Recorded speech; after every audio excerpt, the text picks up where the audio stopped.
I arrived on Saturday back to California with the fetching Mrs. Hewitt. Yesterday on Sunday, I was able to visit Sue and Dennis Prager. I want to bring you a full update on that. But I want to begin actually with Dennis's brother, Dr. Kenneth Prager, did a conversation with Marissa Street, who's the CEO of Prager University. If you haven't been to PragerU, visit Prager, Prageru.com, PragerU. You can watch the whole conversation.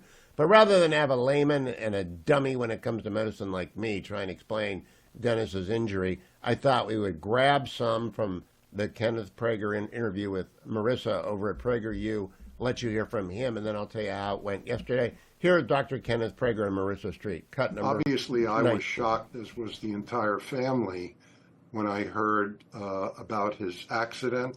So in terms of a spinal cord injury of this nature, I am unfortunately all too familiar with this because my son Joshua had the exact same spinal cord injury, C3, C4, the third and fourth cervical spinal segments.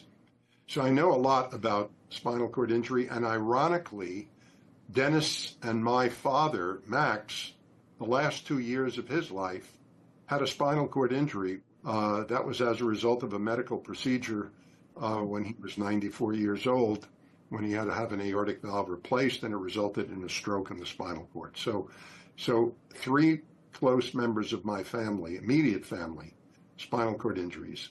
When somebody has a spinal cord injury in the area that Dennis has, it affects the nerves that go to the diaphragm. The diaphragm is the major muscle of respiration. It does most of the work of breathing. If the diaphragm is weakened as a result of the nerves that go to it being impaired, as they would be in a spinal cord injury, your breathing is impaired.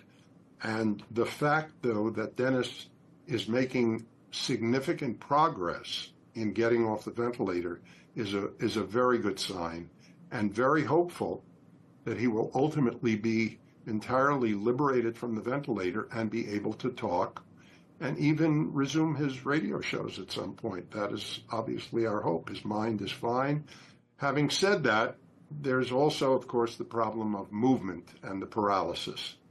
And so right now, Dennis does not move his arms or legs. And that is the whole of it. Dennis suffered a C3, C4 spinal injury of unknown duration. Don't know how long it's going to go on for. He's off the ventilator. I went and spent an hour with him yesterday. Dennis could have 20 people visiting him at any time, so you got to kind of work through Sue when you go. And I spent an hour with him yesterday. He is as funny as ever, only a different kind of funny because he can't talk yet. He has talked a little bit and hopes to be back. He doesn't want any false optimism about when, but he hopes to be back in Q1 sometime on the air. Dennis, if Dennis can talk, Dennis will be fine. I've said that from the day I heard about his injury. And he looked so much better than I expected because I've been getting secondhand reports from Sue, from Alan Estrin, from everyone in the immediate aftermath of his accident 6 weeks ago. I didn't know what to expect. And all it was Dennis without talking. And so Dennis in a bed, and he can't move. It'll be a while till we figure out the extent of how much movement he has, except his head and his very, very lively face. Dennis can, as any of those of you who have ever done an event with Dennis, and I've done hundreds of events with Dennis. We did our first Ask a Jew event, probably a decade ago at Mariners Church down in Orange County, California, and I was amazed at how many people like those events, and now they've kind of expanded out. Dennis and I did a half dozen of them now. He does them with many people. Turns out lots of Protestants, Catholics, and every kind of sect you want, Muslims, agnostic, atheists, along with you, come to hear Dennis in the Ask a Jew program, and I look forward to doing with him again. I was so pleased, and a few things I made notes. Dennis wanted everyone to know that for years people would ask him, how are you doing? He'd say, better than my country. Now he says, well, my country is doing better than me because Donald Trump is back and I am on my back. But he is very, very upbeat about the country. Of course, he's consuming news 24/7. He doesn't have a priority for the president-elect. He thinks a lot of things will have to be done. He does think Hegseth is going to be confirmed, by the way, rather easily. He watches a lot of CNN. So that's one of the handful of viewers that they've got left is Dennis Prager. He doesn't want to convey false optimism. He does not want certitude about movement to be out there. He doesn't know. Nobody knows. He is, of course, encouraged by the fact that his nephew, Dr. Prager's son, had the same injury to the C3, C4 area of his spine and is back walking and is a great journalist now. But it is a long recovery time. If Dennis can talk in 3 months, he'll be doing his broadcasting. He has been a radio artist for as long as I've been doing it, 30 years. I told him yesterday we were doing some reminiscing. I first heard Dennis in 1989.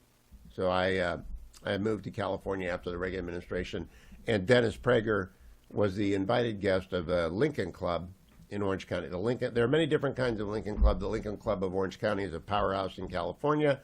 Bach John, Doy Henley. They invited Dennis Prager, and I had gotten to know Tom Fuentes and Buck Johns and Doy Henley and a bunch of players in Orange County in the 90s, 89, and they had invited me to a Lincoln Club lunch. And a guy named Dennis Prager shows up and blows me away with erudition, humor, presence, energy. He's not unlike Trump when it comes to energy. Dennis just is a huge life force. And I walked out of there not knowing that my life would be inextricably intertwined with Dennis for many years, but it has been. He's just a dear friend. And Dennis likes to always hug me because he knows I just hate being hugged. I'm not a hugger. But I walked in yesterday and I planted a kiss on his head and he smiled broadly and we had a chat about that. Only Dennis would get that from me and Sue, of course. And so he could have friends, the most interesting friends in the world, day in and day out there, but he does need his time. I left after an hour. The fetching Mrs. Hewitt's rule is 30 minutes to anyone who's sick. Don't go longer. They get exhausted. They don't want to be rude. And he likes people. That's all he wants. When are you coming back? I said, you tell me, I'll be back. And I'm just so happy that I can say on the new year, he is every bit the Dennis that we all knew. No listlessness, no sometimes recoveries lead people to losing energy. He has not lost any energy. His face is so mobile and expressive, and he mouths words. I'm not so good at reading lips. It takes a while, but he does have a laser and he can point. It's just that it's going to take a while, and it was explained to me as a sort of, imagine getting into shape. You got to get your diaphragm back into shape. When you've been on a ventilator, you've got to learn how to breathe again, and you got to learn how to talk again. He'll be able to do that. That's going to be great. I want you to know Marissa Street and all the people at PragerU will keep you posted